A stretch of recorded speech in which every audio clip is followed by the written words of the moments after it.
అధిక వర్షాల నేపథ్యంలో ఆర్ఎండ్బీ అధికారులను రాష్ట్ర రోడ్డు భవనాలు సినిమాటోగ్రఫీ శాఖల మంత్రి కోమటిరెడ్డి వెంకటరెడ్డి అప్రమత్తం చేశారు. క్షేత్రస్థాయిలో ప్రతి ఇంజనీర్ అలర్ట్గా ఉండాలని మంత్రి ఆదేశాలను జారీ చేశారు.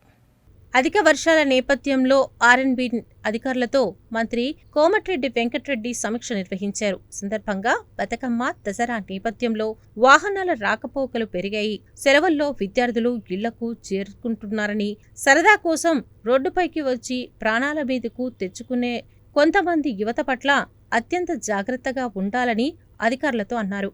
అధిక వర్షాల వల్ల కొన్ని ప్రాంతాల్లో కల్వర్టులు పొంగి పొర్లుతున్న నేపథ్యంలో వాహనాలను దారి మళ్లింపు చేయాలని, ఎట్టి పరిస్థితుల్లో ఆ ప్రాంతాల్లో ప్రజా రవాణాను అనుమతించవద్దని స్పష్టం చేశారు.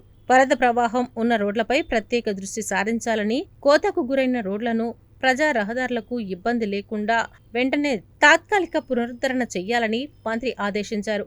ఎలాంటి ప్రాణ నష్టం జరగకుండా ఎలక్ట్రిసిటీ, రెవెన్యూ, పోలీస్ శాఖలతో సమన్వయం చేసుకోవాలన్న మంత్రి, పోలీస్ యంత్రాంగం సమన్వయంతో హెచ్చరిక బోర్డులను ఏర్పాటు చేయాలని ఆర్ఎండ్బీ అధికారులకు మంత్రి ప్రత్యేకంగా సూచన చేశారు. అనంతరం నార్కెట్పల్లి అద్దంకి రహదారి పనుల పురోగతిపై మిర్యాలగూడ ఎమ్మెల్యే బత్తుల లక్ష్మారెడ్డితో కలిసి మంత్రి సమీక్ష నిర్వహించారు. Nandipahad X road vehicle underpass నిర్మాణంపై ఆర్ఎండ్బీ చీఫ్ ఇంజనీర్ రాజేశ్వర్ రెడ్డితో చర్చించారు.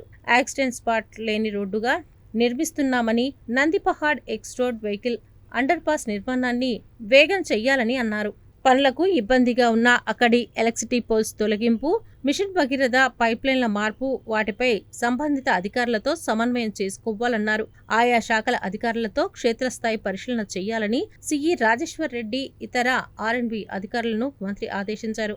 ఈ సమీక్షా సమావేశంలో NEM project executive chairman Harikishan Reddy, chief operating officer doctor CH Bhagavan Raj, deputy project head T Prasad తదితరులు పాల్గొన్నారు.